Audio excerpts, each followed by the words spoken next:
Yo, what's going on, y'all? It's Cone back here again today with another episode of After the Buzzer, the show where I recap the NBA games from the night. And as usual, there is a ton to get into. So many fun storylines, narratives, amazing performances left and right.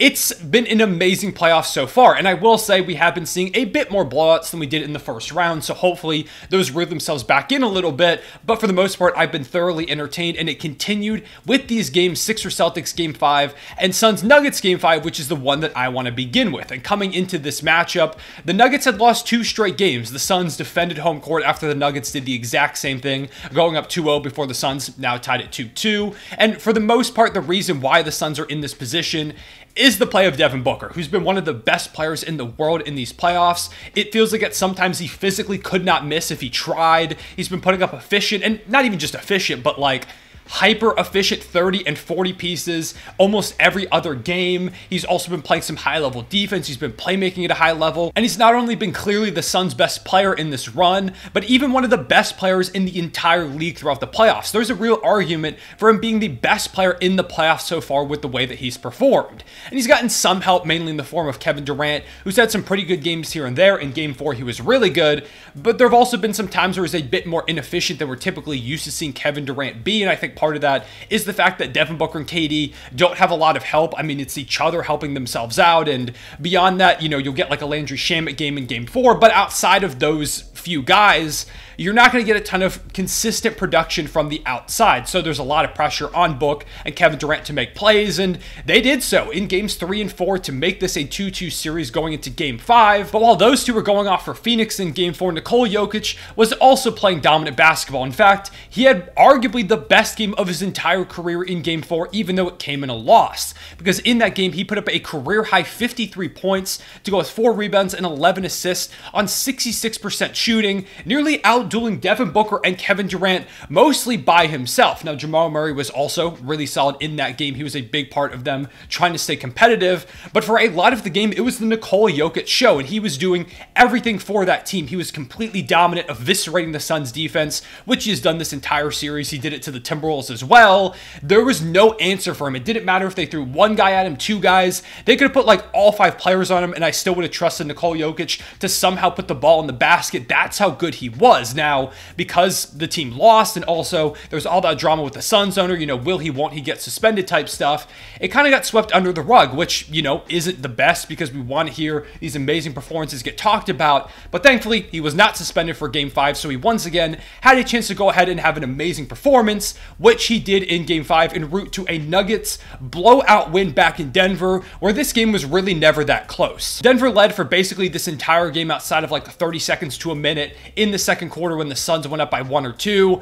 But outside of that, the Nuggets were ahead the entire matchup, and by halfway through the third quarter, they were up 24 points. And this one was completely over. They just destroyed the Suns in every facet. It was one of the most complete games that this Nuggets team has played this entire season. You had Michael Porter Jr. having a great game after a rough one, finishing with 19, 8, and 2, while also playing some really solid defense. I've genuinely been kind of impressed with the defense that Michael Porter Jr. has played as of late. If he can continue to be a solid defender, that goes a really, really long way to the Nuggets being successful. Jamal Murray also continued to play well with 19 points, 5 rebounds, and 6 assists. Bruce Brown was incredible. He's one of the best role players in the league. He had 25 points. Kentavious Caldwell-Pope played some amazing defense on Devin Booker, who, like I said, has just been destroying the Suns, and also he destroyed the Clippers these entire playoffs. So KCP had one of his best defensive games on Book today. But as always, the real star and story of the game was Nikola Jokic, who just once again annihilated the Suns' defense. Whether he was scoring the ball, he was playmaking, he was dissecting every coverage that they threw at him, en route to 29 points, 13 rebounds, and 12 assists on 60% shooting, including 2 of 3 from 3. He was unstoppable. With this performance, Nikola Jokic now sets the record for the most triple-doubles by a center in NBA playoff history, and in this run alone, he's got 4 in 10 playoff games played, which is absurd. And additionally, right now, out of any player in the second round, Jokic has accrued the most points, rebounds, and assists out of anybody who has played in the second round of this year's playoffs. which is absurd when you take a look at the talent that's still left in this round between Kevin Durant and Devin Booker, LeBron, Anthony Davis, Steph Curry, Joel Embiid on the other side of the bracket, James Harden, Jimmy Butler, who's been absolutely unstoppable. Like, there are Jason Tatum, some amazing players still left in these playoffs, yet Jokic leads all other players in points, rebounds, and assists, which is made even crazier by the fact that he is a center. I'm sure it's happened before where there has been a center that's led the second round in points and boards, but doing it with those as well as assists is ridiculous. Like, that's not something we probably ever thought we would see from a center playing like this. He is truly one of a kind. There's never been a player like Nikola Jokic. I know there have been some high-level playmaking bigs, but Jokic isn't just a high-level playmaker. He's arguably the best playmaker in the entire league at the center position. He's a dominant rebounder, and he's one of the most efficient scorers of all time. If you don't believe me, go take a look at the numbers. It just doesn't make sense how somehow he went from being incredibly dominant in the regular season, once again having one of the most efficient seasons of all time, when nearly averaging a triple-double, to somehow leveling it up in the playoffs again like he has done basically his entire career. And it's reached the point where there's a lot of people saying, hey, this guy might be the best player in the world. And honestly, that's a take that I don't think is that crazy. I think there's a real argument for Jokic being the best player in the league right now. Like, we have never seen a player like this, a guy who is this dominant offensively, doesn't really ever come around. It's unbelievable the things that he can do at the center position, being legitimately a point center. He can knock down the deep ball, he can attack you inside, he can grab boards, he can play make. He's one of the most dynamic offensive players we have ever seen. He's also a back-to-back MVP. He's leading every statistical category in the second round at this point, and he has his team on the verge of making their second Western Conference Finals in 4 years. Probably the best thing about Jokic being so dominant through these playoffs is the fact that he's proving a lot of people wrong, particularly those that thought he would get exposed in the playoffs, those that thought the Nuggets weren't actually that good, and those that said that Jokic wasn't deserving of his past couple MVPs or even a third one if he got it this season because he, quote, did not have playoff success, which just right off the bat, regardless of Nikola Jokic, using this argument for any player has never made sense to me because it's a 100% decided regular season award. If you are the best player in the regular season, you deserve the MVP award. I don't care if you get swept in the first round immediately following your MVP award, you are deserving because you were the best player in the regular season. That is what the award is. But even if you try to use this argument, it doesn't make sense for Nikola Jokic if you take into any context whatsoever with his last couple of playoff runs. Because the last few seasons, when Jokic won MVP, his team was detrimentally injured, which led to them having an earlier playoff exit than they were hoping for. Back in 2021, the Nuggets were looking like one of the favorites to come out of the Western Conference before Jamal Murray tore his ACL right before the end of the season. And due to that injury and a number of other key ones, they were really depleted. Their backcourt they were starting was Austin Rivers and Facu Campazzo in a playoff run. And they were able to deal with Portland still pretty quickly in 6 games, and they would end up losing to the Phoenix Suns. But in this run as a whole, Jokic averaged a 30-point per game double-double on 51% shooting from the field, 38% from 3, and 84% from the line. He was unstoppable. He leveled up his game to help his team make it out of that first round despite those key injuries, and sure, they ended up losing to the eventual Western Conference champions, but they gave them a bit of a fight even though they had detrimental injuries, and Jokic himself was amazing. Then last year when Jokic won MVP, Denver had to face the eventual NBA champion and dynastic Golden State Warriors in the first round, where they would end up losing in 5 games, mostly due to the fact that they were without Jamal Murray, who was still dealing with that ACL recovery, as well as Michael Porter Jr. So he was without his second and third best players, yet was still amazing against the eventual NBA champions. He averaged a 30-point per game double-double on very good efficiency. So he has continuously leveled up his game in the playoffs and did whatever he could despite some detrimental injuries. And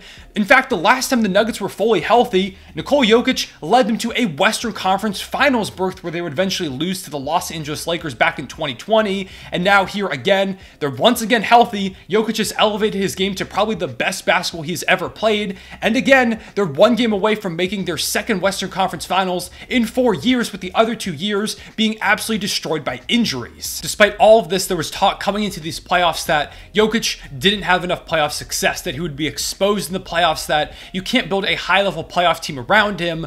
But the Nuggets continue to march on. They continue to play well. There were many people also saying that they were an incredibly weak 1 seed, that they wanted their favorite team that could maybe make it out the play-in tournament to play the Nuggets round 1 because they saw them as an easy opponent. Clearly, that's not the case because right now they're on the verge of the Western Conference Finals. Jokic is playing like potentially the best player in the world right now. The Nuggets have looked really, really good, and it's just another example of people buying too much into these narratives that if you just take a little bit of a look at the context, don't really make a lot of sense. Jokic has always raised his game in the playoffs, as well as guys like Jamal Murray. I mean, we saw what he did in the bubble. Michael Porter Jr. is playing decently well. Like I said, the defense in particular has been pretty impressive. The rest of the squad is good. This is just potentially the most well-rounded team in the NBA right now. They are an incredibly fun team to watch. They're amazingly talented. They're just really, really good. And so I never quite understood why people didn't buy into the Nuggets, why people thought Jokic couldn't be this player that you could build a team around. But it's very clear that the Nuggets continue to destroy these narratives. They're marching on. If they can make it out of this round, they've got a chance to make their first NBA Finals in franchise history, being led by the best player in franchise history in Nikola Jokic. And if they make the finals, if they even win the finals, and of course Jokic will probably win that finals MVP, I really expect those best in the world conversations around Jokic to get pretty loud. And at that point, I mean, with the way that he's been playing, if they are able to win a ring, the first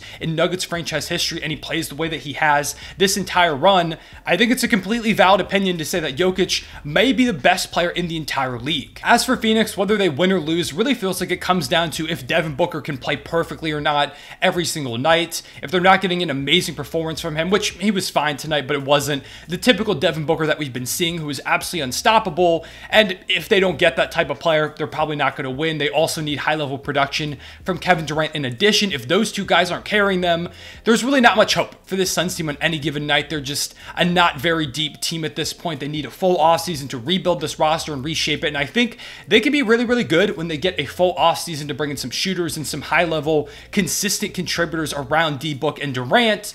But for now, it's just not enough, in my opinion. They just don't have enough firepower. Chris Paul, of course, is still missing some time with injury, so that is also a factor in this. DeAndre Ayton has just not looked good in this playoff run. Of course, he's getting cooked by Jokic like pretty much any center would, but offensively, he's also really not providing that much. He's not aggressive. He's looked checked out at times. There was a moment last night where the Suns were huddled up, and he just left the huddle to sit on the end of the bench. I feel like it's pretty clear that Ayton doesn't want to be there like he didn't want to last offseason when he signed that deal with the Pacers. Maybe he ends up getting dealt to upgrade this roster further in the offseason, but for right now, the Suns just have not looked as good as I thought that they might. I really thought some of the role players would step up, but it's been incredibly inconsistent from those guys. Once again, I think if they get a full offseason to reshape the roster, they can be a lot better, and this series isn't over. If they get some amazing performances from Book and Kevin Durant like they have in the past couple of games in Game 6 in Phoenix, I think they could definitely force a Game 7. I just don't feel very optimistic that they could win that Game 7 in Denver, whose home court advantage has looked elite so far, and the Suns just haven't shown me that much that says, hey, we can take a road Game 7. I just don't think they'll get really any production outside of KD and Devin Booker. Now we can go ahead and move on to Sixers Celtics Game 5, which is a series that has featured everything at this point. If you want upsets, go check out Game 1 where James Harden led the Sixers to a win without Joel Embiid in the lineup in Boston.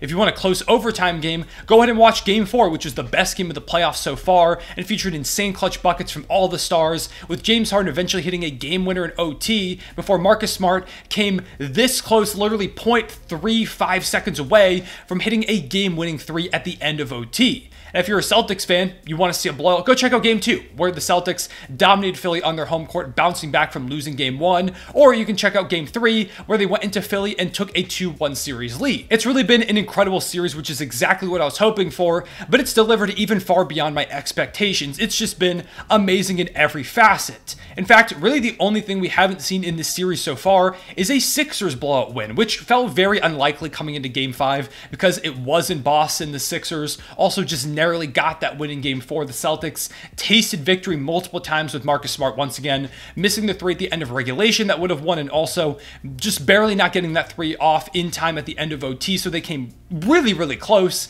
It felt like the Celtics were going to come into this one ready to play, and even if the Sixers won, it felt like it would be a nail-biter game that would come all the way down to the wire and maybe have the third game winner in 5 games so far. But as the NBA playoffs have been so far, this game was unpredictable because the Sixers came out and destroyed the Boston Celtics. They blew them out on their home court, winning by 12 points, which is very misleading because the game was really never that close. By halfway through the third quarter, this one was over. The Celtics went on a bit of a run at the end of the game with an all-bench lineup. Peyton Pritchard came in and nailed some threes. They brought the game back within, I think, 12 was the closest they ever got.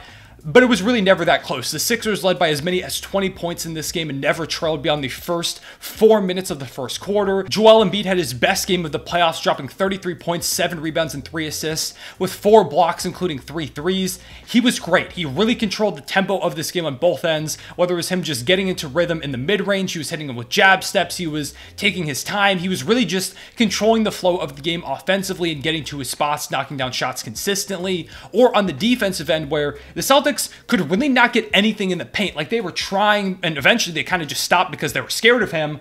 But the Celtics just were not able to get anything to go when Joel Embiid was down low. He was deterring them away from the rim. He was blocking shots. He was altering looks that seemed like they might be good, but then Embiid appeared out of nowhere. He had this one crazy chase down block, and I think it was Jaylen Brown towards the end of this game when the Celtics were trying to make a bit of a run to get back into it late in the fourth. He was just amazing. This is the MVP type level play that we saw from Joel Embiid all season. Hopefully that knee injury is feeling a bit better, because this felt like the Joel Embiid that we're hopefully going to see going forward. Meanwhile, the backcourt was phenomenal. James Harden didn't have a 40-point game like he has had a couple of times in this series, but overall he was phenomenal. He had 17 points, 8 boards, and 10 assists on 4 of 8 shooting, taking a bit more of a backseat to Embiid, as well as Tyrese Maxey, who had 30 points in this game to go with 7 rebounds and 3 assists, including a lot of big momentum-killing shots for the Celtics in the fourth quarter. He was amazing. Harden was amazing. Embiid was amazing. Tobias Harris was great as well. He had 16 points and 11 rebounds and 70% shooting while playing some good defense. Danuel House Jr. came into this game after hardly playing. He played over Jalen McDaniels, who got a DNP coach's decision. Doc Rivers decided to go with Danuel House instead, and he was phenomenal. He had some really solid defense. He scored 10 points to go with 5 boards. It was just a nice decision from Doc Rivers, who has gotten a lot of flack over the past couple of years for the way that he's coached. Of course, blowing all the leads, just not being well respected at this point in the league as a coach by NBA Twitter and media and stuff like that. But he's coached a great series and a great playoff so far. Like, putting Danuel House in felt like a very strange decision, but it worked out really well. He gave them some great energy off the bench after not playing, which has kind of been a theme of these playoffs, where you see players that haven't gotten a lot of run come in and make a high-level impact. For example, Lonnie Walker the other night for the Lakers. Shout out to him. He had an amazing fourth quarter, scoring 15, staying ready off the bench. Huge shout out to Lonnie Walker for that. But yeah, this was just a impressive decision. I mean, he decided to go with Danuel House, even though he hadn't played, and he was a big part of the Sixers getting this blowout win, so shout out to Doc Rivers. I've been genuinely pretty impressed with the way that he's coached so far in this series, and the Sixers as a whole are up 3-2 on the Boston Celtics, the team that has consistently given them the most problems. They haven't beaten Boston in a playoff series, I think, in like 30, 40 years or something like that. They haven't been to a conference final since back in, I think it was 2001 with Allen Iverson. They've got a chance in these next couple of games to conquer their demons. This is really their chance to get over that hump, finally beat Boston, finally make a conference finals in this Joel Embiid era. They've got a great shot. Now, of course, they still have to get the job done, but I feel better about the Sixers team than I had at any other point in the past couple of seasons, because this was one of the biggest, most impressive statement games that I've seen from the Sixers squad in quite some time. Again, blowing out Boston on their home court, a team that has given you so many issues in the past. It's just really impressive. Doc Rivers was good. Their entire team was phenomenal. It was one of the best games this Sixers squad has played this entire season. And right now, they're a single win away from taking down the Boston Celtics and making the conference finals. Meanwhile, while I've been genuinely really impressed with the way that Philly has played in this series, I have really been underwhelmed by Boston, not just in this series, but the playoffs as a whole. They've looked really disengaged, like they're not taking this seriously almost. It's very weird for a team that made the NBA Finals, understands what it takes in these moments. They just haven't looked ready at all. I mean, that series against the Hawks should not have taken that long. They should have been able to sweep the Hawks. They were a far better team, but they didn't do so. They should have won that game 1 against the Sixers without Joel Embiid, but they didn't do that either, mainly because James Harden was amazing. But even so, that's a game the Celtics have to win. You have to take advantage of the other team not having their best player while you're on your home court.